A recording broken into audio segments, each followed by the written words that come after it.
The Horror Eternal presents We Are Not Dead. Chapter 14, The Bloody Thirds. I started receiving messages. You know how sometimes you get a text from an unknown number that just says, "Hi." I block them, but sooner or later that same hi pops up from another number, and I block that one. Well, this started out like that, only the first message wasn't hi. It was, "We are not dead." They claimed to be using a future technology to send messages back in time, a warning of the world to come. In the days following the events in the canyon, my thoughts pursued a relentless prosecution against my very perception of reality. Was any of it real? Had Sylvia returned from a shallow grave, only to vanish once again? Was Sadie dead? And what did the Watchers have to do with it all? Certainly I could have verified if Sadie had indeed slit her own throat on the alien's severed blade, but I was too afraid to return to that place, even in the full light of day. And what did Sylvia's message mean? Stay out of the past. Now, I'm sure both you, the one reading these messages, and myself understand what it must have meant, that it was directed towards the text I am writing you, and you are reading at this very moment. But at this point, I had no idea. In the meantime, I learned online that the bloody rainfall was not just a symptom of whatever hallucination or temporal phenomenon I experienced that night, but that it had occurred simultaneously across the entire planet, much like the appearance of the creatures themselves. Apparently, the downpour had taken place in every corner of the globe regardless of cloud cover, as if it had come down from some other realm or plane of existence, some kind of interdimensional nimbostratus. In many places, there was no rain to wash the sanguine fluid away, leaving behind a clotted mulch that when tested by scientists was confirmed to be blood, based on the antigens and proteins, human blood specifically. Simultaneously, videos and stories began to proliferate, documenting the appearance of strange, never-before-seen mollusk-type creatures across the globe, in every country, no matter the environment, mountain, city, forest, ocean, desert, they were there. I recognized them as the spindly parasites that had erupted from the Watchers' bodies as they unfurled their limbs from their pod-like encasings, which said to me that the awakening of the Watchers into a full union with our reality or dimension had to have occurred among them all at once, not just the gathering I witnessed in the canyon. This knowledge tested my mind with a question. Were the events in the canyon responsible for this activation, or was it merely coincidence? Somehow, as impossible as it seemed, because of Sylvia's unimaginable projection through time and space, beyond even death, I couldn't accept that it was. However, I could find no corroborating reports of the kind of mobile activity from the creatures I'd witnessed that night from anyone, anywhere in the world. Of course, considering how the whole affair ended for poor Sadie, perhaps if someone had seen it, they were no longer around to report it. I stayed indoors all weekend following those disturbing events, where thankfully, my apartment had remained Watcher-free. When I returned to work on Monday, I approached one of the creatures lingering in the halls and poked it with an umbrella I kept in my office. As before, the shaft passed through harmlessly, as if the creature were no more than a projection. I considered that perhaps for one to become fully integrated with our reality or dimensional space, they all had to. The appearance of the creepy little crab buggers worldwide would suggest that was true. As for that new addition to the biosphere, they appeared to be more or less harmless, preferring corners, crevices, nooks and crannies, any kind of shadowy space to huddle up in.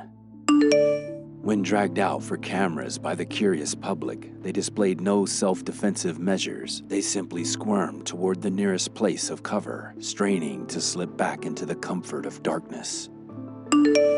They were very fast and nimble despite the irregular shape of their bodies. Saw a guy on TikTok who'd collected dozens and released them into a long pen with a covered box at the end. When he raised the barrier that contained them on one end, they'd scramble down the track for the opening in the box. He painted bright racing color stripes on their shells and gave them numbers, called it Xeno-races, after the Alien movies. 30 million views in 16 hours. Some of the more experimental YouTubers discovered that heat or fire, high temperatures, would render the critters inert, their rows of dangly little feet retracting into their shells. It became an easy way to catch them. There were others whose experiments for the sake of views were more extreme, throwing them, sinking them underwater, dropping heavy weights on them, beating them, even shooting them. But it appeared that nothing could penetrate their shells. They seemed to be virtually invulnerable. Another peculiar trait was the black trail they left in their wake, an inky solution that quickly dried into a soot-like dust. It wasn't long before the sketchy trails inspired a name, Scribblers. Unlike the sense of dread their former hosts had unleashed on the collective consciousness of human civilization, the Scribblers were met with excitement and adulation, an instant internet sensation. It seemed to me that the fervor was a form of relief. The Scribblers were the first tangible contact we'd had with the alien presence, and they were, for all intents and purposes, benign. Never mind that they hailed from a worldwide downpour of human blood. And yet another mystery emerged following those bloody rains. Photos, videos, and TikToks began popping up online regarding the apparent disappearance of the stars in the night sky. The moon was still there, its brightness noticeably dimmed, but the sunlight was as strong as ever. Albeit, as I mentioned early on, even its light had changed temperament following the trumpets. It wasn't something I noticed myself, seeing as how after the hills, with the exception of traveling to and from work, I hid indoors. But the chatter online was quite convincing. It also happened that that week the LA skies were uncharacteristically overcast, so my attempts at personal confirmation were inconclusive. After a few days, NASA released an official explanation, backed up by the European Space Agency, stating that the disappearance of the stars was most likely the result of a large dust cloud, what they termed a dark nebula, in the area of space the Earth was passing through at the time. They reassured the public that the James Webb Space Telescope had been able to see the stars beyond the passing anomaly. The obvious online response from a distrusting public was that the photos they presented could have been taken at any time. The sudden news of a transient space cloud that had never been spoken of before was also suspicious, opening the door to theories that it may be responsible for the sudden appearance of the alien golems. But the official agencies refused to speculate on the matter. Toward the end of the week came news that the Webb telescope had undergone a catastrophic malfunction and was no longer in operation, and that it was too distant from the Earth for a repair mission. More grist for the online mill. The days passed. I kept my mind busy with work and the goings-on online. But that last image of Sadie, crumpled body, severed head, was burned into my every thought, waking and dreaming. As I said before, the events were so bizarre and traumatic, I doubted my own sense of reality, doubted that any of it had actually happened. I mean, I know I went to the restaurant and met Sadie, and we went to Runyon after, but my mind could not reconcile the nightmarish events that followed. I hadn't heard from Sadie after that night, not a text or call, and I hadn't tried contacting her. Finally, after a full week had passed, I decided to go back to the canyon to see what I'd find, if there was anything to confirm the reality of what I'd experienced, to know if Sadie was really... I parked just down the block from the entrance, past a watcher on the sidewalk on my way up, tourists and hikers stopping for selfies with it. Inside the park, I made my way toward the trail, instinctively tightening the hoodie over my guilt-ridden face, eyes scanning for any sign of the creatures, self-conscious nerves rattled at the thought of them watching me, very aware that what one saw, they all did. I felt like a criminal returning to the scene of the crime. Fortunately, there were none present as I neared the clearing at the top of the trailhead.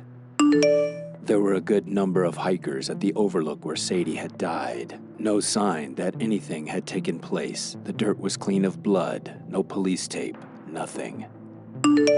I loitered around the area for a bit, checking to see if I might come across anything, any sign, but there was nothing.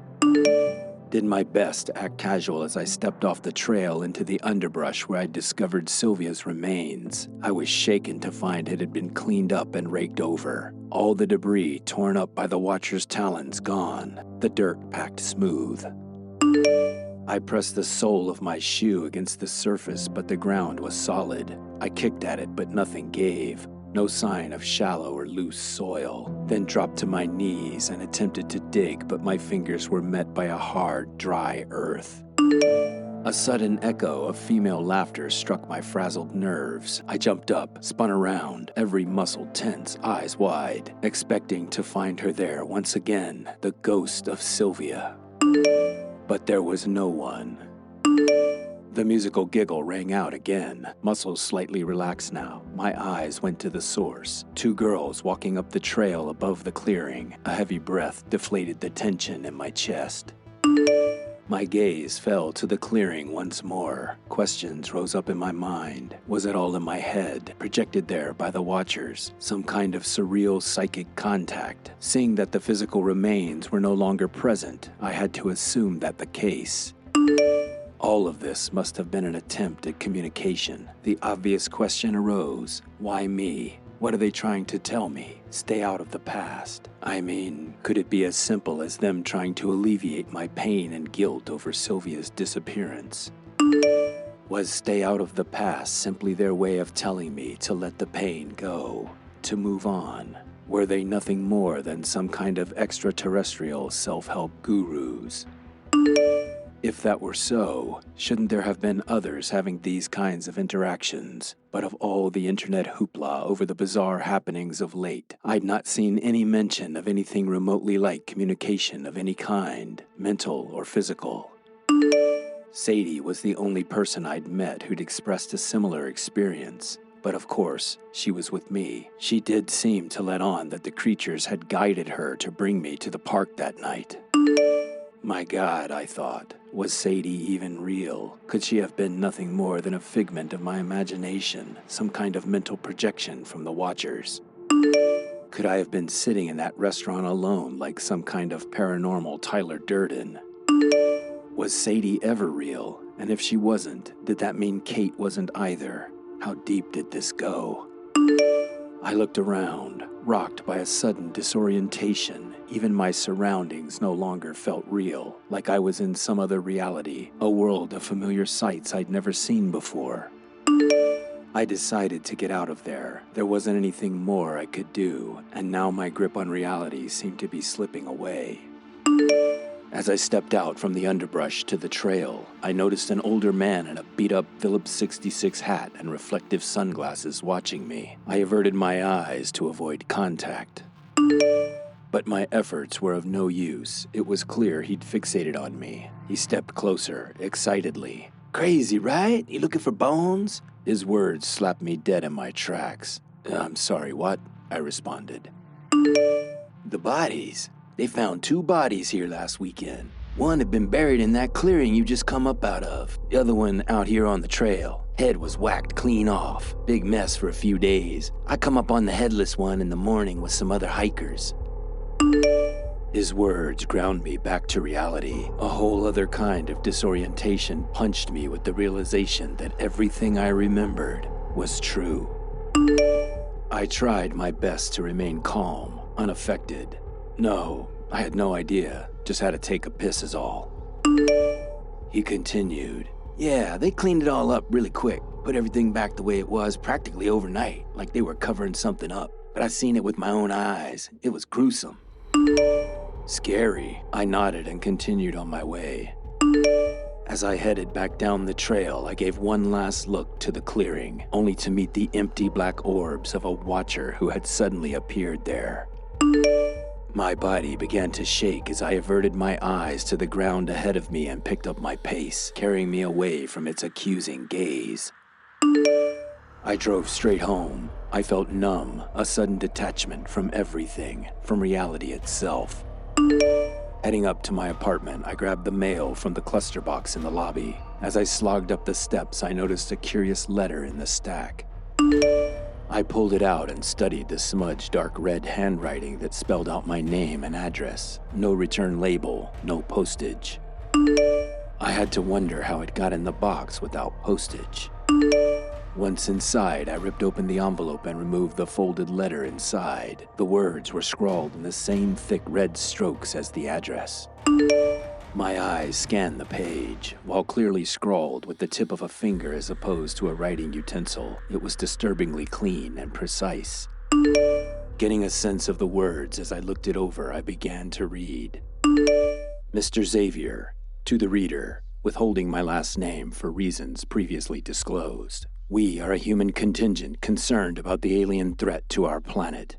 You have been identified by our team of remote viewers as a person of great importance in regard to our mission. We formally request a meeting to discuss your role in the future of our species.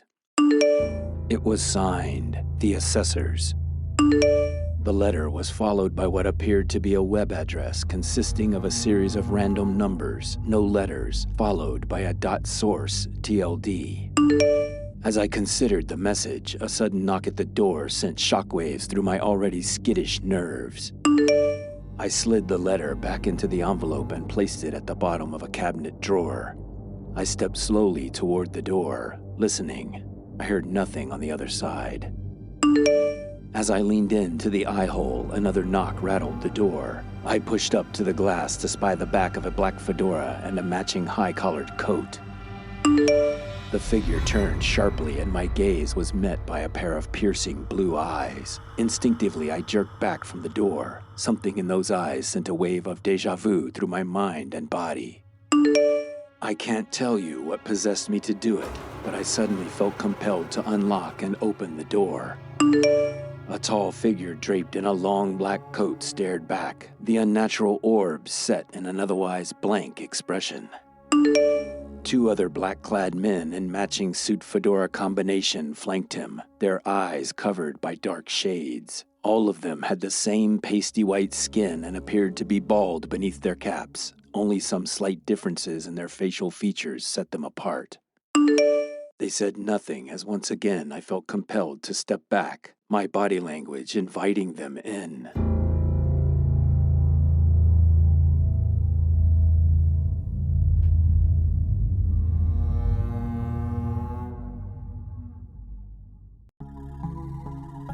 If you're listening to my voice now, you've reached the end of Season 1 of The Horror Eternal. We'll return with all new stories to frighten the hell out of you in the fall. And of course, the continuing future tale of We Are Not Dead. Thanks for listening, and we'll see you soon. If you have enjoyed this program, please like, review, and share. Spread the word. The Horror Eternal presents We Are Not Dead. Written, produced, and performed by Roy Burdine. The Horror Eternal and We Are Not Dead. Our copyright 2026, Roy Burdine. This has been a Spiral Opus audio production. Also from Spiral Opus, don't miss Mindraker, Background Anger, the story of a psychic assassin on a mission from God. Season 1 available on Apple Podcasts, Spotify, and everywhere you get your podcasts. Monster Forge. We make monsters.